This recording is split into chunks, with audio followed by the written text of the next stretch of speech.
Writers care about the source material of their work and how it's adapted. Who would have guessed? Welcome back to Words of Paradise. I'm your host, Leon Idle, and we've got Japanese mangaka, the creator of the Hajime no Ippa manga, saying as such in an article. And if you're not familiar with that manga, you really don't need to be. It's more about what he means, the message behind what he's saying, than the actual material itself. So before we get into this article, hit that subscribe button. I'm a nerdy news channel. I cover nerdy news every day, and with free speech at an all-time low in nerd culture, channels like mine, and of course my channel, are the only way to get the message out there and get things back to where they used to be when we actually cared about more than just the political or social rules behind our favorite franchises. So let's get into this. Again, whether you're familiar or not with Hajime no Ippo doesn't really matter, although if you are, more power to you. This is from Bounding Into Comics. Hajime no Ippo mangaka George Morikawa speaks out against adaptations making changes to source material. The author is absolute. And this is what many of us have been saying, whether it be when talking about anime adaptations, whether it be when you're talking about the localization problems that we're seeing, or when we're talking about things like the Rings of Power and how it's a complete bastardization of Tolkien's work. The point of the matter is the author is absolute, and it's not being treated as such in modern day. And this doesn't just extend to America. This is happening in Japan as well, considering most of the problems that this mangaka has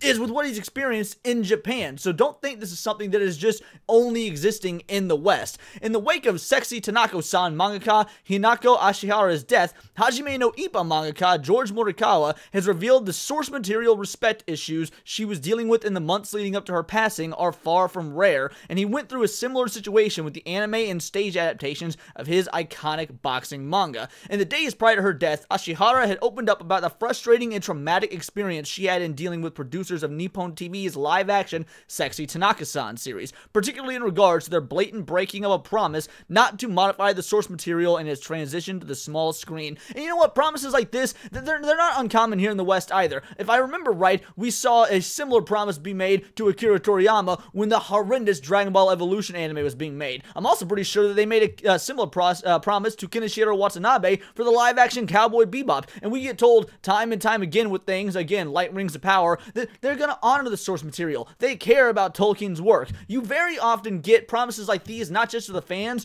but to the actual individuals behind the product. You often wonder, oh, how come so-and-so decided to be attached to the product? Why would they let their name be listed as a producer on this project when it comes out and it's a bastardization of their work? Well, oftentimes it's because they sign a contract that says, hey, we are going to honor your work, and once the contract is signed, well, oh well, piss on you. They'll do whatever they want anyway, and you'll have to be, okay with it. That's why Kenichiro Watanabe, the man behind Cowboy Bebop, said he couldn't even get past the first scene of the live-action adaptation. But again, these mangaka, they're talking about what they experienced in Japan. So it's actually really incredible and kind of insightful to know that this is a worldwide problem, not just something we see out of American productions. On January 27th, the bread and butter mangaka then proceeded to delete the majority of their Twitter posts and replace them with what would end up being their final tweet. According to police, sometime soon thereafter, Ashihara took her own life. Now, I'm not going to comment too much on that because, well, that's tragic, and I also don't know much about it. I'm only going to cover what we see about it here in this article. So if you know anything or you want to give me sort of insight, feel free to do so in the comments or on my Discord, whatever it may be. Just,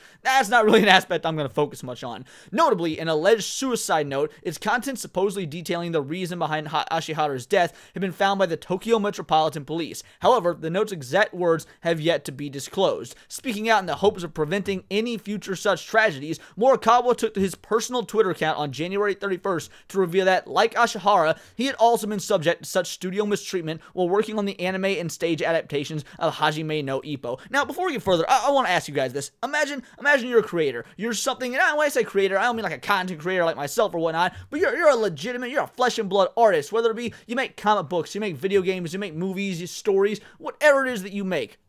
You get approached, hey, we would like to make an adaptation of your work. And you say, you know what? This is great. This will get my work out there. It'll get more people invested. It'll get more fans. I'll get paid quite a bit to do so. And hey, nothing wrong with that. Capitalism for the win, baby. And then you see the product, or you see it as it's being filmed or created, and you realize it's nothing like your work. That's got to be an absolute insult, because if you were really doing it because you had a story you wanted to tell, you had a labor of love, then you're seeing your love destroyed. You're seeing these people that lied to your face, that claimed, hey, we like what you're doing, we care about your art, we want to bring this art to the masses in a new and different way. and then they flat out change your art to where it's not what you created. Yeah, of course you would have an issue with that. There's a reason that Tolkien was famous for hating every single adaptation of Lord of the Rings that he had ever seen. From literally, Tolkien had gone on record hating like middle school stage productions of The Hobbit. It's actually hilarious to know how vitriolic he felt about those. So I guarantee you, he probably wouldn't have liked the Jackson films all that much either, considering as much as we all love them and acknowledge they are very respectful to the source material, Tolkien was a stickler for that sort of thing. When I first started serializing Hajime no Ippo, I was approached by a number of companies about an anime or movie rather soon after the series started. He stated, I wasn't interested in those things at all, so I kept turning them down. About 10 years later, a company came to me with a large group of people, and I nodded their, it says nodded, but I'm thinking that's probably a translation issue. Am I supposed to say noted? I noted their enthusiasm and offered them a condition. Please don't disappoint the readers who have bought 40 volumes of manga. I think that's a pretty reasonable ask. If you're saying, hey, we want to turn this manga into an anime, which is really no different than, say, turning a comic book here in the West into a movie, then you want the fans to be happy and proud. I remember growing up reading Spider-Man comics and seeing the Sam Raimi films, and I'll be real, I was, even at the young age that I was in 2002, I was very upset about him having organic webs instead of web shooters. But really, if that was the biggest issue, the majority of the Sam Raimi film was actually pretty damn good about following the source material, and I was a happy camper being a Spider-Man fan. Your boy was eating good in 2002. But that's not the treatment that we see 9 times out of 10, because the people that make these products, they're just looking at it as a quick buck. They're not looking at it in a way that actually matters in terms of, let's give the fans what they want. Let's honor these niche nerds, because let's be real, we were looked at as filthy subhumans until about 2008 when the MCU started making being a nerd cool. Morikawa then confessed that upon seeing just how far the anime adaptation's second episode deviated from his original story, he proclaimed to the series production team, "That's not what you promised, stop it now. If you don't stop, I will stop serialization." The balls on this man. I wish more creators in the West had the balls to do something like this. Just imagine you're, let's take Harry Potter. Imagine, well, maybe Harry Potter's not a very good example because, Harry Potter isn't going anymore. But let's stick with comics. So let's say X-Men. Imagine if, Chris Claremont or let's Stan Lee, anyone that was still around. Chris Claremont isn't writing anymore. But the fact of the matter is, imagine people who are integral to the X-Men. Them saying, if you do not stop what you're doing with this modern day X-Men 97 crap, we're just going to halt production on X-Men comics altogether. And then see if Disney freaks out. Now, I know this is hypothetical. This would never actually happen. Not only because the American modern comic book system is infested with the woke left mind virus, but really just because you can't stop Disney from what they're doing. But in a hypothetical world, let's say that you got a group of authors that worked on these comics to band together and do that, regardless of what would happen to their salaries, regardless of the fact that they would take a pay cut hit. Like, we see this in Japan. This isn't really an out of the ordinary situation. When Nintendo was falling on hard times, their CEO took a pay cut so they wouldn't have to lay anybody off. This is a very great mentality that the East has that the West just flat out doesn't have. So when he says, if you don't stop, I will stop the serialization, think about what that must mean to him as the artist, as the author, as the creator. It's a story he wants to tell, a story he loves that he is telling, a story he's getting out there to readers, probably hundreds of thousands of readers every single week who clamor for his work. Not only would it be painful for them to stop getting that weekly works, but it would also hurt him. He would be like,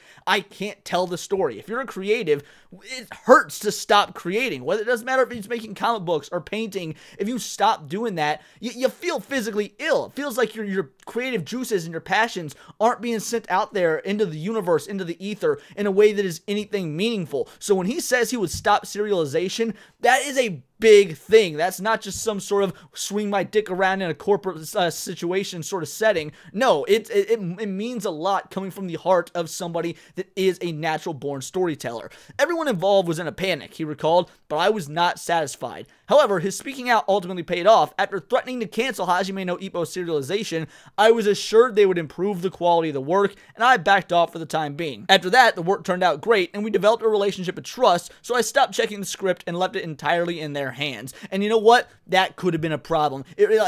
Spoiler alert, it ended up being fine, or at least according to this article, but imagine something like that happening in the modern day. If you've got the author, the original creator, he's reading over, he's poring over the work, he's making sure it is sticking to his vision, and then he gets lazy, he gets comfortable, he's like, you know what, they're doing a good enough job, he takes a back seat, then all the changes come, and then we would just have a fire ignited amongst the fan base. We have people canceling subscriptions, because you absolutely know the people working working on these adaptations nowadays would pull some crap like that. So thankfully, this seemed to work out for him in the long run. I thanked the first and second directors for their hard work.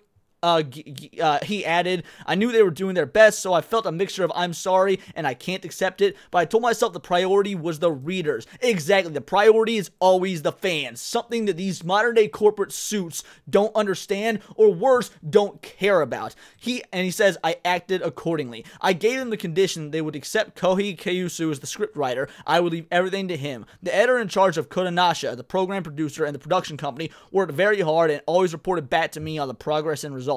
These are my experiences. I don't want to reveal too much about it. It takes energy and courage to stop something that has started running, Morikawa acknowledged, and I don't want to remember the heartache I went through. See, he says it right here, the heartache he went through. He is talking about how difficult it would be for him as an artist to stop producing the art, but sometimes you gotta put your foot down, even if it means taking the hit yourself, even if it means putting yourself in the crossfire. It's for the good of your art in the long run, and also for the good of your readers and the good of your audience. Why do we not have things like this in the West? Why do we not have creatives in the West saying, you know what, no, I put my foot down? Eiichiro Oda did it with the live-action One Piece adaptation on Netflix, and it seemed to work out. Look how incredible the reception was to that. Now look at the creators of Avatar. They tried to do the same thing. They said, you know what, no. What you're doing is an absolute bastardization of our work, and we're leaving the project. Netflix is gonna go ahead and go on with it anyway, with Avatar set to release soon, and already the writings are on the wall that it's going to be an awful adaptation. So you know what? I gotta say, I got respect for the Avatar creators instead of sticking around just collecting a paycheck, deciding to just up and leave the project because their wishes are not going to be honored as creatives. There are other examples, like the writer who really stopped the airing of an anime for 2 weeks because he didn't agree with it. There's also the writer who voluntarily terminated the anime because it interfered with the serialization of his work, or the one who went to court and won because he said the story was different from what he was told. I'm not saying that the original author is great, he added. However, only the author can protect the work and the readers, and he or she has the responsibility to do so. I hope that you will remember to respect and appreciate them and express your opinions with dignity. Could not have said it better myself. This is an absolutely integral point that he is making. Something that I wish we had the integrity to say and do here in the West in the modern day. I know I keep saying that throughout this video. I'm not trying to be repetitive, but there are so many great points the man is making that we only see out of these Eastern production companies and with this Eastern mentality. And it would just behoove those who are in power now, those that do watch videos like this, whether they want you to believe it or not.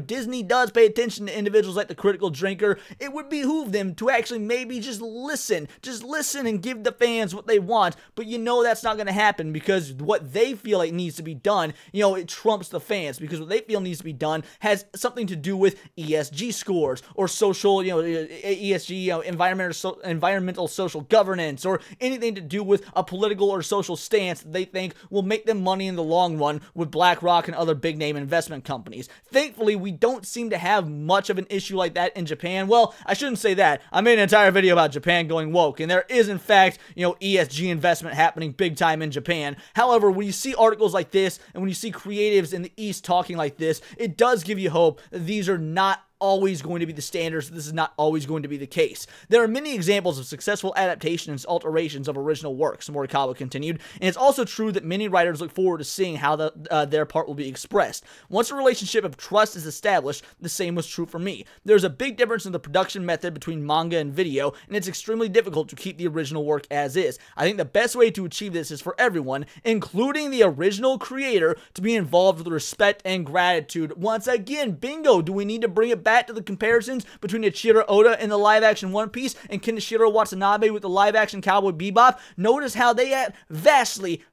different responses from the fans, and it's probably for a very easy to diagnose reason. He then posited, as for the priority of gratitude, in the case of manga artists, it's overwhelmingly the readers. Please don't forget that. This is my own subjective opinion, so please keep it here as a reference. Well, I don't think this is subjective opinion. He might want to be humble, he might say it's a subjective opinion, but I think that he is actually objectively correct, that you need the fans, that you need to be grateful to the fans, and the fans need to take a step and gatekeep exactly what it is they they love. And the reason I say it's objective is because of the exact response you see of real fans the world over. Whether it be, again, things like anime or movies, or whether it be Dungeons and Dragons or video games or whatever sort of thing that you're into, keeping the original author's work is inherently objectively good, because once the original author's work is trashed, is demonized, is bastardized, and you have people usurp the position of fans when really they want to come in and change everything, that goes to show that the fans' anger is universal. And if fan anger is universal about bastardization, at that point, it's not a subjective opinion. He is 100% objective, and that's the way it needs to be treated as such. The author's word should be absolute, the author's work should be absolute, and they should always, as long as they are alive, be heavily involved. And if they are not alive, you need somebody who truly cares about the product or truly cares about whatever's being produced, whether it be family members, whether it be scholars of the subject who've, dedicated their lives to learning about it and being, washed over in it. Those are the types of individual that need to be your go-to sources for how to do any sort of adaptation of art that you want to last forever. But those are just my opinions. Let me know yours in the comments down below, or let me know on X, where you can find me at BoltTheWord. And please do subscribe. I am a nerdy news channel. I cover nerdy news every day. Not always about anime, although there has been a lot of anime manga stuff as of late, but anything nerdy, movies, music, Magic the Gathering, you name it. Hey, become a member. Check out the Discord for $4.99 a month. It will allow you to choose the articles that I get to go over on a daily basis. You can also get yourself some merch. Use discount code VitalIdol. Get yourself a shirt or a mug. I would love to see it. Check me out on Instagram at wordsofparadise_Leon, because it's all here in the nerdosphere. This has been Words of Paradise.